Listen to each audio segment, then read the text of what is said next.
రాజ్యమేది లేదు గాని రాణిలాగా చూసుకుంటా, కోట కట్టలేను గాని కళ్ళల్లో నిన్నే దాచుకుంటా. రాత ఎట్లా రాసి ఉన్నా ఆ మార్చి నీతో రాసుకుంటా.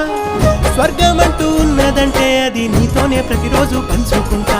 నిన్ను గన్న మీ నాన్న కన్నా అల్లారు ముద్దుగా సాదుకుంటా. నీకు కోపం వస్తే కొంత దూరం ఉంటా, నువ్వు గీత గీస్తే నేను దాటనంటా. కంట నీరు కంటి రెప్ప దాటకుండా కాటుకై కావాలుంటా.